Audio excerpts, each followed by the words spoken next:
At the end of a damp day 4 at Emirates Old Trafford, it's time for Ask George. The first question from Jack Rule, cut straight to the point. Hello, Jack Rule. Considering we would have played until 7:30 if the weather held, why are they not making players stay out in good weather to ensure all the overs in the day are bowled? Because they don't really respect spectators. Honestly, that's the players have better unions and representation than the spectators do. That's the honest answer. It's got to change. The overrates are nowhere near what they should be. Every concession in this regard has been dragged from the game, kicking and screaming. It'll have to be again. At some stage, spectators should rebel. It should be more organised. We should join the Supporters Association. Dark Glasses asks, what is the actual rule on bad light? Does it have to be dangerous? Because Australia barely missed a ball. No, it's dangerous or unreasonable, I think. The laws state, would that be right, the Botch? I think so. Is that I mean, it's pretty much always dangerous when you're facing Mark Wood, isn't it? Genuinely, I mean, the ball's hard and fast. I don't know. But if you're going to be an umpire making that sort of call in a ground where tens of thousands of people have waited for many hours, at least take off your sunglasses to do it. Even if that's unnecessary, just do it out of politeness. Lord, what do you think? Yeah, I think so. I think it's odd because you can't really tell from up there how dark or light it is on the pitch. You can a bit, can't you? Yeah, I don't know. I wasn't facing Mark Wood. Well, no, but that would be hard any time, wouldn't it? For me, yeah.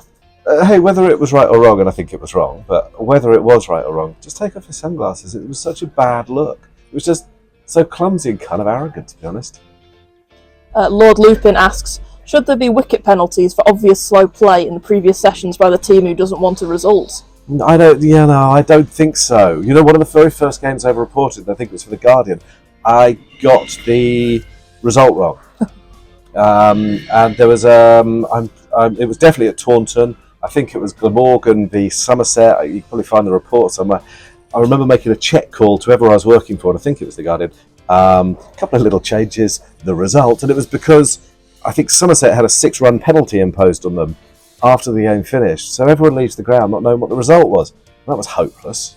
And you don't want to change you don't want to undermine the dynamic of the game. But we have to do something, and maybe that's something we should talk about, one of the potential solutions. But I don't know, it doesn't feel right to me. What do you think? It would feel a little bit harsh. I mean, at what point do you judge someone to be doing slow overs and slow play? It's a bit abstract. Yeah, well, it could be real arbitrary, like the light thing today. But it was. Do you have that amount of faith in the umpires? Clueless middle-aged man asks, what a link. Should they go on first innings scores when the second half of the test gets washed out? Oh, hell no. I know that they've done that a lot in Australian cricket over the years. I think it creates really boring cricket where, teams bat on forever in the first innings and stuff. No. Draw's okay. If it rains for 2 days in any game and 2 and a bit days, there are all sorts of things that could be different.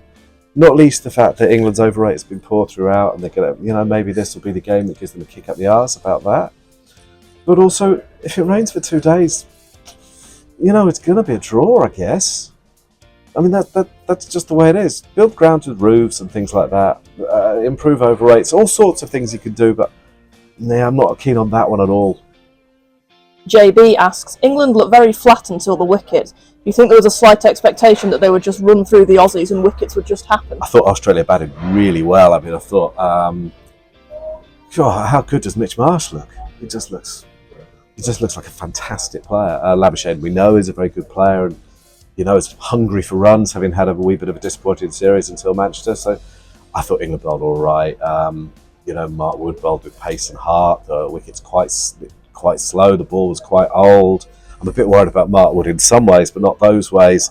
We were talking about this, weren't we, upstairs? The stuff where he's in the dressing room, on the dressing room floor, barking like a dog. I mean, everyone's like, he's a character. It sounds like a mental health issue, eh? Anyway. Well, George Franklin sticks with a similar point. Did you think England made the most of their window of opportunity, or was Marnus Labuschagne just too good? I think mainly that. Mitch Marsh. Moeen didn't have a great day, did he? He's not having a great game with the ball. There's no way around that. But I thought the seamers bowled okay. There just wasn't a lot there for them. And the opposition played really, really well. I think we perhaps had been sucked into thinking, a lot of spectators have been sucked into thinking that, if you get out there, you've got a fair chance of running through them. But I was wrong. Australia's batting is very long and strong, isn't it? And they're going to need some overs yet. But I haven't worked it out yet. But I'm wondering how many overs England have missed out, because the overrate so far in this game, and I suspect it's 20 odd. That might hurt, mightn't it? They bowled 16 in the first 90 minutes of play today. Meant to be 15 in the first 60, isn't it? Sam Coyne asks, what did you make of England turning to Woakes and Wood instead of Broad and Anderson when they were searching for a breakthrough? Fascinating. A change in the guard moment, yeah. Particularly Anderson. I mean, brutal, isn't it? How he keeps getting overlooked for the key moments, really. Really interesting, but also right. Thought it was the right thing to do. Maybe we are coming to the end. I don't know. And finally, Rhiannon Jones asks, who are the successors to Woakes, Wood, Broad and Anderson? It's hard to see any of them playing in 2027. Good question. Oh, who's the guy I've been banging on about? Turner. Is it John Turner? John Turner? I hadn't seen him before the other day. I saw him on TV. He's ridiculously good, isn't he? There's a few. How old's Sam Curran, maybe? And Josh Tongue, and loads of people. I'm missing some really obvious people, I'd say. Atkinson is going to be very, very close. He was, if you recall, asked about his availability before Tongue. So there are always opportunities for other people. How about Jofra? I hope that story's not over. And don't write out off Jimmy Anderson, 45-year-old Jimmy Anderson, refusing to give in. So, there'll always be opportunities and there'll always be other people coming through. But I've seen John Turner bowl about 12 balls, yeah? And I'm probably talking complete rubbish. But I honestly thought that he had masses going for him. And I thought that's one to look out for. But, off the top of my head, those are the names I'm thinking of. But I'm absolutely positive I'm going to kick myself in 10 seconds when we turn off the cameras. And I realise I haven't said lots of people I should have done. See you on day 5.